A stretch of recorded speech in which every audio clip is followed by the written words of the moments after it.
Welcome to The Explainer. I am absolutely thrilled you're here today because we're tackling a topic that is it's deeply fascinating, but for a lot of us, it's also deeply personal. Today, we're decoding the psychological journey of cognitive radicalization. We're going to break down exactly why people we care about suddenly adopt these extreme alternative beliefs, why they feel this desperate, almost obsessive urge to recruit the rest of us, and why that whole process so often ends up pushing everyone they love away. It's a really painful and honestly confusing experience that so many of us have dealt with recently. You watch a friend or a family member completely reject shared reality. Suddenly they're on this crusade trying to wake up everybody around them. They're constantly warning you about hidden agendas or these massive global cover-ups.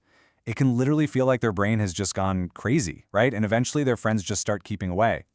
But as we're going to see, there's actually a highly structured, totally predictable psychological process at work here. To really wrap our heads around this, we need to look at a term sociologists coined back in 2011, conspirituality. It's a hybrid philosophy. Basically, it mashes together alternative New Age wellness, so think organic diets, extreme detoxes, spiritual awakenings, with hardcore anti-system conspiracy theories. It's this wild ideological marriage, and the superglue holding it all together is a profound rejection of mainstream authority and a fierce, fierce demand for individual sovereignty. Okay, let's dive into this. Here is our roadmap for today. First, the search for belonging. Then, rejecting shared reality. The online family. The missionary impulse. And finally, compassion over correction. Starting right off with Section 1, the search for belonging.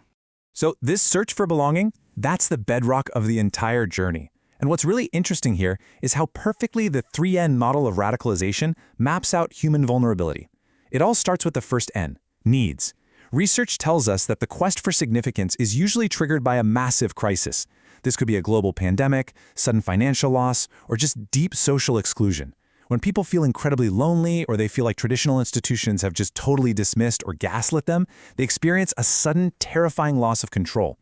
Their basic psychological needs are completely starved, and that leaves them hyper-focused on finding a way to restore their sense of meaning. Which brings us to Section 2, rejecting shared reality. Once that desperate need for belonging is triggered, we hit the second N, narratives. And this is where rejecting shared reality actually becomes a survival mechanism. Think about it. Mainstream reality is complex, it's chaotic, and nobody is really in control. That is absolutely terrifying to someone who is already experiencing what researchers call agency panic, that intense, suffocating fear that they've lost their personal autonomy. So denouncing reality? It's not about a lack of intelligence, not at all. It acts as psychological armor. Conspiracy theories take all these confusing, gray area global events and translate them into a simple, epic, dramatic struggle between absolute good and absolute evil. It gives them a scapegoat, but more importantly, it gives them their power back. And because this is fundamentally about psychological comfort rather than, consistent logic, the crowd drawn to these narratives is incredibly diverse. Honestly, it's pretty contradictory. You've got New Age starseeds mixing right alongside hardcore bodybuilders, wellness influencers, and chemtrail believers. The specific belief itself, whether it's about the government manipulating the weather or some esoteric shift in human consciousness, it doesn't actually matter. What matters is the emotional stability and the sense of agency that the story provides. Moving on to Section 3, the online family. Now we hit the final N, networks. As someone starts voicing these extreme narratives, what happens? They face real-world pushback. Their offline friends keep away, often whispering behind their backs that their brain has gone crazy. They feel completely judged and incredibly isolated in real life. But online? Online is a totally different story. Online, they experience immediate, intense intimacy. They do what psychologists call social snacking, grabbing these little micro-connections to soothe their real-world exclusion. In these alternative forums, they aren't judged. They are aggressively welcomed. They're mentored, they're validated, and they're instantly embraced as sisters or brothers. And this quote brilliantly illustrates the dynamic.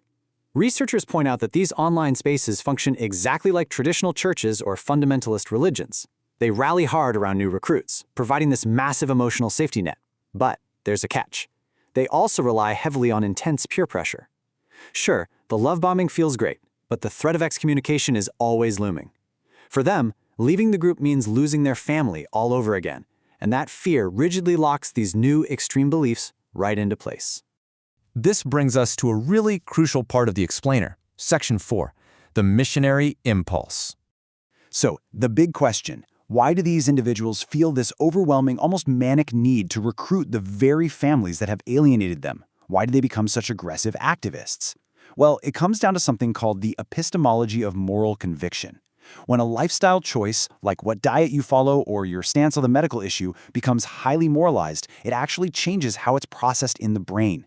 It is no longer just a subjective preference.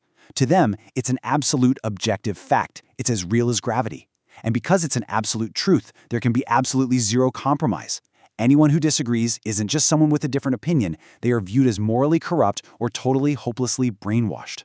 And because they genuinely believe they are holding on to an absolute life or death truth, they develop this fierce missionary impulse. They feel this intense moral duty to save you. They testify in public, they blow up their social media feeds with these frantic warnings, all because they truly view themselves as heroes on a rescue mission. They feel it is entirely up to them to wake up the masses, especially their own stubborn family members, before these hidden global forces destroy everyone. Which leads us to this incredibly heartbreaking reality, the tragic paradox. In their desperate, aggressive attempts to play the activist and force these absolute beliefs onto the people they love, they ultimately just push them away. Their frantic proselytizing is the exact thing that causes their friends to pull back, fully convinced that their brain has gone totally crazy. And what happens then? That real-world rejection just proves the conspiracy theory right in their minds. It's the ultimate self-fulfilling prophecy, pushing them even deeper into their isolated online echo chambers. Finally, Section 5, Compassion over Correction. So how in the world do we break this cycle? How do we respond to this incredibly painful social fracturing? Well, our first instinct is usually to rely on the information deficit model. We think, okay, if I just show them the real data, if I send them this fact check, they'll snap out of it. But listen, we have to shift to the disenchantment strategy. Throwing facts at someone literally does not work when their belief is acting as an emotional shield. Instead, we have to address the underlying psychological threats, their deeply unmet needs for safety, for agency, and for belonging. We have to stop arguing over data points. Seriously, when you aggressively fact-check a conspiracist, all you do is trigger disconfirmation bias. Because they already fundamentally distrust institutions, your mainstream facts are literally viewed as evidence of the cover-up. Think about it. Misinformation at this extreme level is a relationship problem. It is not an information problem. Let me say that again. It is a relationship problem, not an information problem. They trust their online influencers way more than they trust the CDC or the government. Attacking their theory just hardens their resolve and proves you're one of the brainwashed ones. So, to actually reach them, we have to offer genuine hope and rebuild that connection. First, you have to suspend the urge to aggressively correct their worldview. Just put it on pause. Second, work to reduce their feelings of social isolation. Show them that they are still valued, entirely outside of their radicalized identity. Talk about the old days, talk about shared hobbies. And third, encourage engagement in physical, local communities. Real offline community building is the true, lasting antidote to algorithmic radicalization. I want to leave you with this thought today. If cognitive radicalization and extreme misinformation are ultimately relationship problems born out of a deep crisis of belonging, how can you reach out and rebuild trust with someone in your life who has slipped away? It's not about winning the argument. It's about restoring a human connection. Thank you so much for joining me on The Explainer today. I really hope this brought some clarity to a tough issue, and I'll see you next time.